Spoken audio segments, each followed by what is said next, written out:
अपना राग में आप सभी का बहुत स्वागत है। मैं हूं आपके साथ में अमनदीप। खबरों की शुरुआत करते हैं।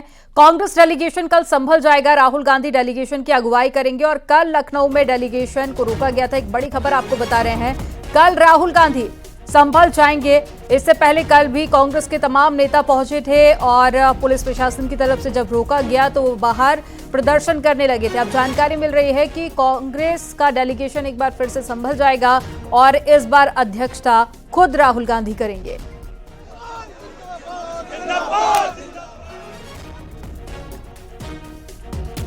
वहीं लोकसभा में आज अखिलेश यादव ने संभल का मुद्दा उठाया। अखिलेश यादव ने कहा कि संभल में भाईचारे को गोली मारी गई है। संभल हिंसा एक सोची समझी साजिश थी। इस साजिश का जिम्मेदार वहां का प्रशासन है। ये सोची समझी रणनीति के तहत वेल प्लान्ड हुआ है और वहां के भाईचारे को गोली मारने का काम हुआ है। जो घटना हुई है वो सोची समझी साजिश है। वहाँ जो खुदाई की बात लगातार अध्यक्ष महोदय देश में कोने कोने पर भारतीय जनता पार्टी और उनके सहयोगी और समर्थक शुभचिंतक बार बार खुदाई की जो बात कर रहे हैं अध्यक्ष महोदय, ये खुदाई जो है हमारे देश का सौहार्द, हमारे देश का भाईचारा, हमारे देश का गंगा जमुनी तहजीब को खो देगा। राज्यसभा में आज एसपी सांसद रामगोपाल यादव ने संभल का मुद्दा उठाया। सदन में उन्होंने कहा कि संभल को छावनी में बदल दिया, संभल में गोलियां चली और पास के जिलों में वोट डालने से रोका गया। श्रीमान 19 नवंबर को एक वकील साहब ने मुंसिफ मजिस्ट्रेट के यहाँ संभल में एक एप्लीकेशन दी। 500 साल पुरानी मस्जिद है, उसका सर्वे करने के लिए 2 घंटे के अंदर सर्वे भी हो गया और शांतिमय तरीके से हो गया। 24 तारीख को सुबह 6 बजे पूरे संभल में पुलिस छावनी बना दी गई। संभल को लोगों को पता ही नहीं था कि पुलिस क्यों लगाई जा रही है। थोड़ी देर बाद वहाँ के डीएम, एसएसपी, वकील जिन्होंने वो एप्लीकेशन दी थी वो और कुछ लोग ढोल नगाड़े बजाते हुए पुलिस के साथ गए और मस्जिद में प्रवेश कर गए। भीड़ को संदेह हुआ कि मस्जिद में तोड़फोड़ करने जा रहे हैं और कुछ कर रहे हैं और एसडीएम ने वहां जो टैंक था पानी का वो खोल दिया। पानी बह के विपक्ष के संभल जाने पर अड़े होने को लेकर बीजेपी के राज्यसभा सांसद डॉक्टर दिनेश शर्मा का बयान आया। दिनेश शर्मा ने विपक्ष पर नाटक करने का आरोप लगाया। समाजवादी पार्टी और कांग्रेस पार्टी में तुष्टीकरण की दौड़ लगी हुई है। कौन कितना ज्यादा तुष्टीकरण का खेल खेल सकता है, इसके लिए दोनों अपने अपने प्रयास कर रहे हैं। कभी नाटक होता है समाजवादी पार्टी का कि जाएंगे, जानते हुए कि 144 है और एक दिन के बाद एक भी घटना नहीं घटी है, लेकिन जाएंगे, टेलीविजन पे आएगा। फिर अगर सपा गई है तो हम क्यों नहीं जाएंगे, कांग्रेस जाएगी, टेलीविजन पे आएगा, फिर धमकी देंगे। अरे जब बताया गया कि 10 तारीख तक वहां धारा 144 लगी हुई है, 5 लोगों से ऊपर के एक जगह इकट्ठा नहीं हो सकते, आप जान के अशांत करना चाहते हैं शांत पड़े संभल को। संभल तो संभल गया, विपक्ष नहीं संभल रहा है। केंद्रीय मंत्री गिरिराज सिंह ने संभल हिंसा को लेकर विपक्ष पर हमला बोला। गिरिराज सिंह ने अखिलेश यादव और राहुल गांधी पर संभल जाकर वहां हिंसा भड़काना चाहते हैं ऐसा आरोप लगाया। बांग्लादेश में जिस ढंग से हिंदुओं पे अत्याचार हो रहा है, एक बार भी जुबान नहीं खुल रही है और ये संभल में जाकर के हिंसा फैलाना चाहते हैं। संभल की घटना वर्चस्व की लड़ाई की घटना हुई। कौन ज्यादा मुस्लिम का लीडर बने, अपने ही गोलियों से मरा और हत्यारा दूसरे को कह रहे हैं। हत्यारे ही तो हत्यारे को मार रहे हैं। मौलाना तौकीर रजा ने एक बार फिर से विवादित बयान दिया। इस बार तौकीर रजा ने कोर्ट पर भी सवाल उठा दिए। मुरादाबाद में संभल हिंसा के पीड़ितों से हॉस्पिटल में मिलने पहुंचे मौलाना तौकीर रजा ने विवादित बयान दे दिया। तौकीर रजा ने कहा है कि ये सभी याचिकाएं गैर कानूनी हैं और कोर्ट में इनका स्वीकार किया जाना गैर कानूनी है। होंगे, उससे पहले कुछ और रहा होगा, उससे पहले कुछ और रहा होगा, और उसके नीचे खुदाई करो तो डायनासोर भी मिल जाएंगे। तो खुदाई करते रहो, पूरा देश खोद डालो। खोद डालने का कोई कानून मौजूद है, और कानून ये कहता है कि बाबरी मस्जिद के अलावा जितने भी धार्मिक स्थल है 47 के बाद जो उनकी पोजीशन है वो रहेगी, उसमें कोई तब्दीली नहीं की जा सकती। और जितनी ये याचिकाएं आ रही हैं ये गैर कानूनी है, और जो एक्सेप्ट की जा रही है कोर्ट में ये भी गैर कानूनी है। तो कोर्ट अगर गैर कानूनी काम कर रहा है तो इससे ज़्यादा दुर्भाग्य की और क्या बात हो सकती।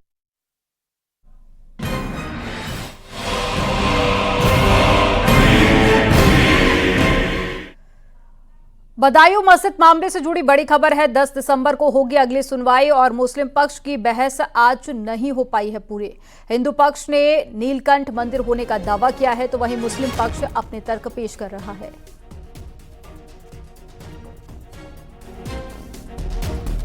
तो आपको बता दें कि जामा मस्जिद में हिंदू पक्ष का दावा है कि नीलकंठ महादेव मंदिर है, लेकिन वहीं दूसरी तरफ मुस्लिम पक्ष का दावा है कि 850 साल पहले भी यहां पर मस्जिद ही हुआ करती थी। अब ऐसे में यह पूरा मामला कोर्ट पहुंच चुका है।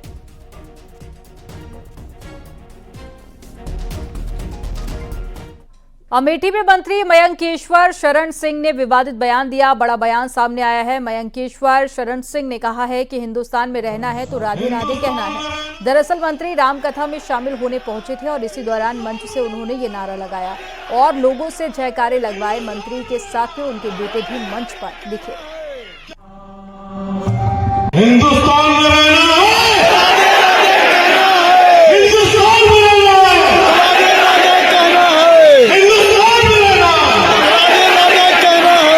जय श्री राम। मंत्री मयंकेश्वर शरण सिंह के नारे पर सपा प्रवक्ता अशोक यादव का बयान आया। अशोक यादव ने कहा है कि बीजेपी में धार्मिक और उन्मादी नारे लगाने का कंपटीशन चल रहा है, इसी होड़ में सभी नेता लगे हुए हैं। भाजपा में धार्मिक और उन्मादी नारे लगाने की गलाकाट प्रतियोगिता चल रही है और इस प्रतियोगिता में प्रधानमंत्री जी से लेकर के मुख्यमंत्री जी से लेकर के भारतीय जनता पार्टी के छोटे बड़े सभी नेता शामिल हैं और उनका सिर्फ एक उद्देश्य है कि देश में दंगे फैलाना, हिंदू मुस्लिम की लड़ाई लगवाना और देश का ब्रेन वॉश करना। चूंकि मयंकेश्वर शरण सिंह जी एक संवैधानिक कुर्सी पे बैठे हुए हैं तो उनको तो नारा लगाना चाहिए कि देश में अगर रहना है तो जय संविधान कहना है।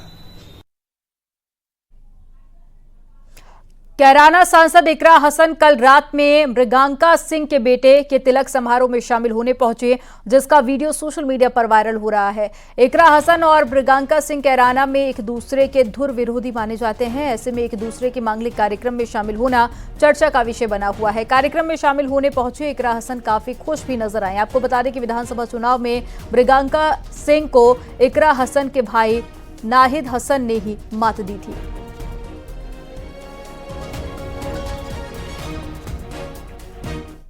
बीएसपी सरकार में हुए चीनी मिल बिक्री घोटाले की सीबीआई जांच आखिरी मुकाम तक पहुंच गई है। सूत्रों के मुताबिक कुछ दिनों में ही सीबीआई इस मामले में चार्जशीट दाखिल करेगी। सीबीआई सूत्रों की माने तो बीते दिनों वेब ग्रुप के संस्थापक पोंटी चड्ढा के बेटे मनमीत चड्ढा से सीबीआई लखनऊ की एंटी करप्शन ब्रांच ने पूछताछ की थी और बीएसपी की सरकार में यूपी राज्य चीनी निगम लिमिटेड की 21 चीनी मिलों को 2010-11 में बेचा गया था। इसमें से 10 मिलें चालू हालात में थी जबकि 11 बंद थी।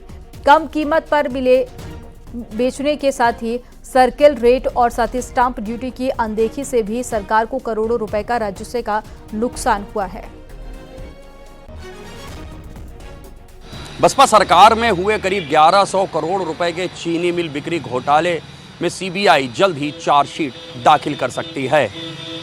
सीबीआई सूत्रों के मुताबिक बीते दिनों सीबीआई लखनऊ की एंटी करप्शन ब्रांच ने वेब ग्रुप के संस्थापक पोंटी चड्ढा के बेटे मनमीत से लखनऊ दफ्तर में पूछताछ की है।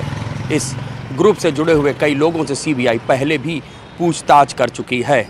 सीबीआई ने इस मामले में एक पूर्व आईएएस समेत कई अफसरों के खिलाफ अभियोजन की स्वीकृति भी शासन से मांगी थी, जो फिलहाल नहीं मिल पाई है। हालांकि सीबीआई ये जवाब कोर्ट में देगी। मायावती सरकार के दौरान 2010-11 में 21 सरकारी चीनी मिलों को बेचा गया था, जिनमें से 10 चालू हालत में थी। सीएजी की रिपोर्ट में इसमें गड़बड़ी की बात कही गई थी। ये भी कहा गया था कि बेचने खरीदने में रजिस्ट्री और स्टाम्प शुल्क में भी गड़बड़ी की गई है, जिसके चलते सरकार को राजस्व की भारी क्षति हुई है। ये करीब 1100 करोड़ रुपए का घोटाला बताया जाता है। वेब ग्रुप को 184 करोड़ रुपए में 4 चीनी मिलें बेची गई थीं। जब जांच शुरू हुई तो वेब ग्रुप ने सरकार को पेशकश की कि वो 1600 करोड़ रुपए में इन 4 चीनी मिलों को वापस कर सकता है। हालांकि इस पेशकश को ठुकरा दिया गया था।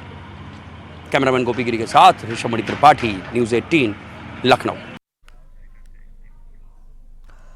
नोएडा से खबर है, जहां पर पुलिस ने किसानों को हटाया है। दलित प्रेरणा स्थल से पुलिस ने हटाया है। पुलिस के हटाने पर किसानों का हंगामा भी रहा। कई किसानों को पुलिस ने हिरासत में भी ले लिया। तो एक बड़ी खबर आपको बता रहे हैं।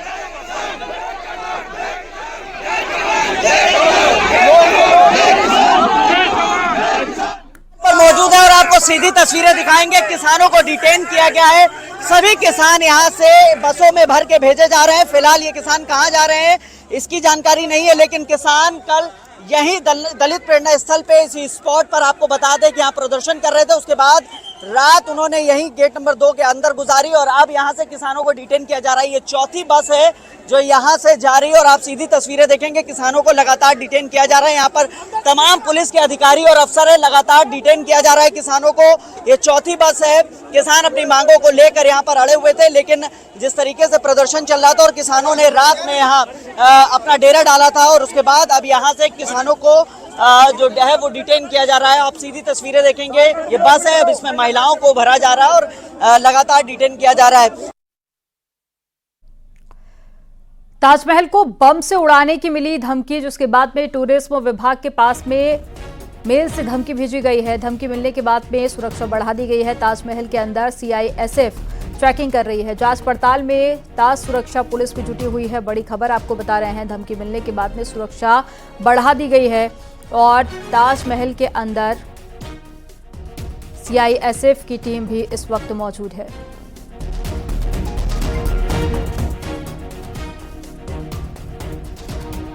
तो धमकी मिलने के बाद में सुरक्षा व्यवस्था काफी कड़ी कर दी गई है और साथ ही ताजमहल के अंदर भी इस वक्त चेकिंग की जा रही है। तो ताजमहल को बम से उड़ाने की धमकी मिली है और ईमेल के जरिए ये धमकी दी गई है। हालांकि धमकी कहां से मिली है और क्या कुछ ताजमहल के अंदर ऐसा है जिसमें ब्लास्ट हो सकता है, इसकी जांच भी की जा रही है ताजमहल के अंदर और साथ ही सुरक्षा व्यवस्था साथ ही बढ़ा दी गई है।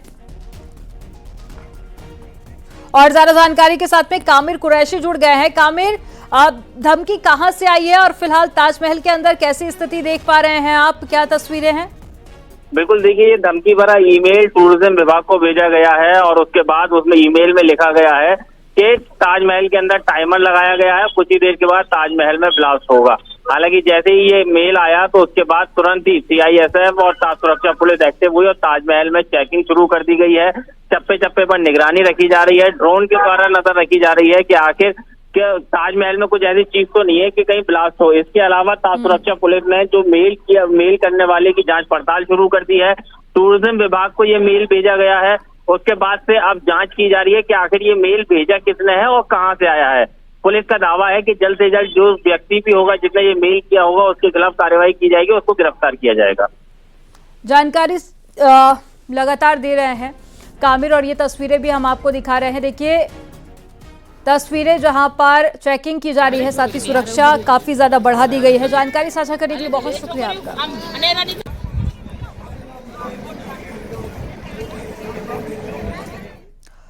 डिप्टी सीएम ब्रजेश पाठक ने महाकुंभ की सारी तैयारियां पूरी होने का दावा किया है। उन्होंने कहा है कि कुंभ से पहले प्रधानमंत्री नरेंद्र मोदी उद्घाटन कार्यक्रम में अपना संबोधन देंगे और महाकुंभ का नजारा पूरी दुनिया देखेगी। हम मुंबई और जयपुर जाएंगे और वहां के जनप्रतिनिधियों को महाकुंभ के लिए आमंत्रित करेंगे। कुंभ के लेके पूरी तैयारियां पूर्ण होने वाली हैं। कुंभ के उससे पहले माननीय प्रधानमंत्री नरेंद्र मोदी जी उद्घाटन कार्यक्रम में अपना आशीर्वचन हम सबको देंगे और कुंभ का नजारा, महाकुंभ का नजारा पूरी दुनिया देखेगी।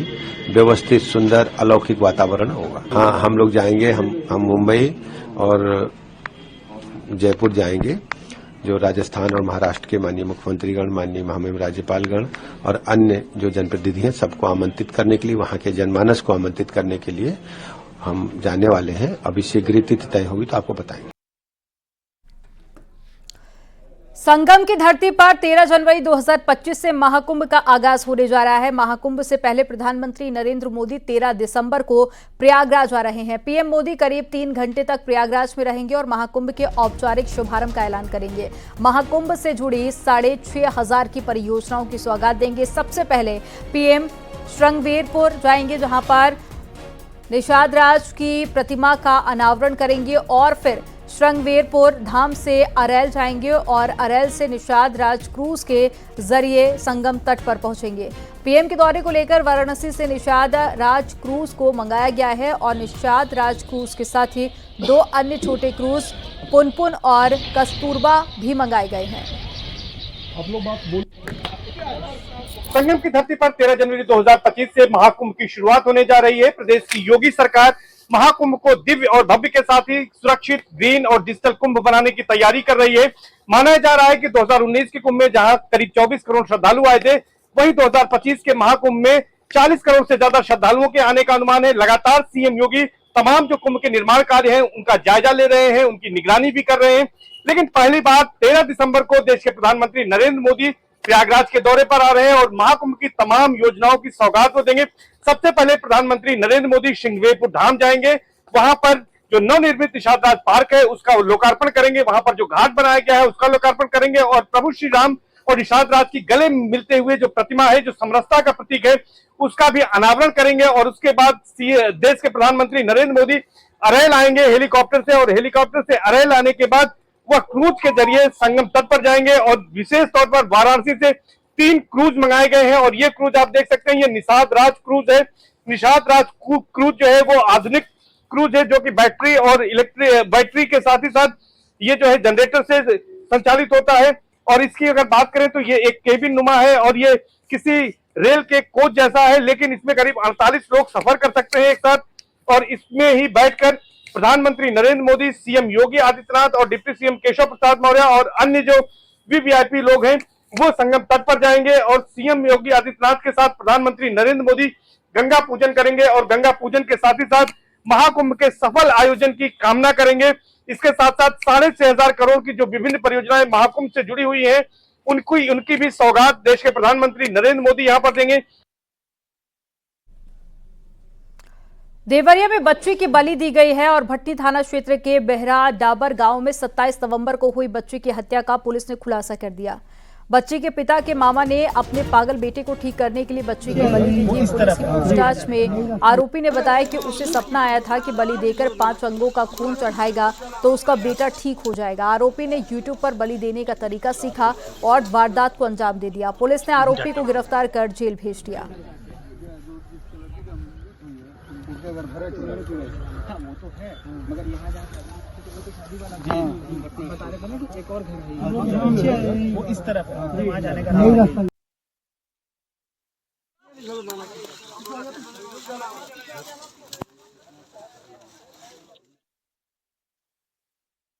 ये देवरिया जनपद में भटनी थाना क्षेत्र के अंतर्गत बेहरा डाबर गांव की घटना है, जहां 27 तारीख को एक लगभग 12-13 वर्षीय बालिका का शव एक पेड़ के नीचे छुपाया हुआ हम लोगों को मिला था। इसमें अभियोग पंजीकृत पहले ही कर लिया गया था और इन्वेस्टिगेशन के दौरान इसको सक्सेसफुली वर्कआउट हमारी पूरी देवरिया पुलिस की टीम ने कर लिया है।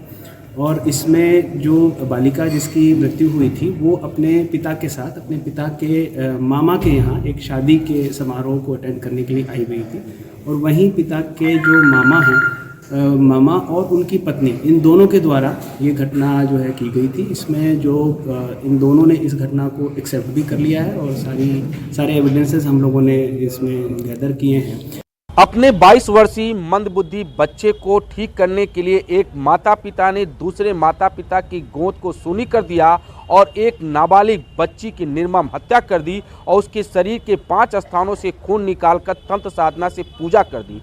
हालांकि भटनी पुलिस ने उस दंपत्ति को गिरफ्तार कर लिया है और हत्या में प्रयोग चाकू और खून से सने हुए कपड़े को बरामद कर लिया। देवरिया से न्यूज 18 के लिए उमाशंकर भट्ट। भारतीय सेना में आज 1889 नए अग्निवीर शामिल हो गए हैं। डोगरा रेजिमेंटल सेंटर में आयोजित पासिंग आउट परेड के दौरान 879 अग्निवीर सफलतापूर्वक सेना में शामिल हुए। परेड ग्राउंड में अग्निवीर आकाश के नेतृत्व में 873 अग्निवीरों ने मार्च किया और परेड की समीक्षा मेजर जनरल PBS लांभा ने की। इस दौरान डोगरा रेजिमेंटल सेंटर के कमांडेंट ब्रिगेडियर समेत कई सैन्य अफसर भी मौजूद रहे।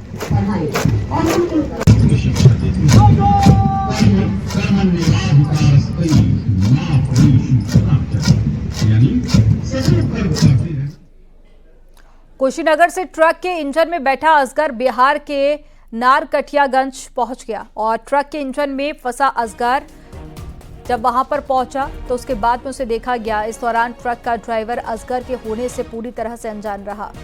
नरकटियागंज पहुंचने के बाद में जब ड्राइवर को थोड़ा शक हुआ तो उसने इंजन खोला तो उसमें असगर दिखाई दिया। इसके बाद में मौके पर भीड़ जुट गई। लोगों ने किसी तरह से असगर को बाहर निकाला। स्थानीय लोगों ने वन विभाग को इसकी जानकारी दी, जिसके बाद में मौके पर वन विभाग की टीम पहुंची और पकड़कर जंगल में छोड़ा गया।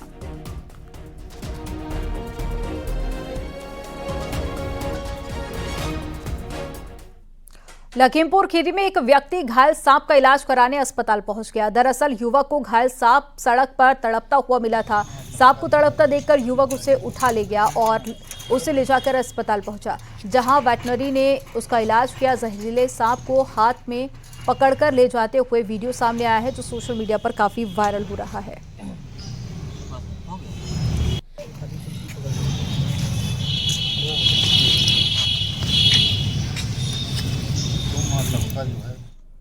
मथुरा के नंदगांव में भगवान श्री कृष्ण को लेकर दीवारों पर विवादित पेंटिंग्स लिखने का मामला सामने आया। दीवारों पर हुए लेखन में भगवान श्री कृष्ण को जाट वंश से होने का दावा किया गया। दीवारों पर लिखे विवादित लेखन को देखकर लोगों में आक्रोश फैला हुआ है और पुलिस ने भी आनन फानन में मामले की रिपोर्ट दर्ज कर आरोपी की तलाश शुरू कर दी। दीवारों पर की गई पेंटिंग्स को प्रशासन ने मिटवा दिया।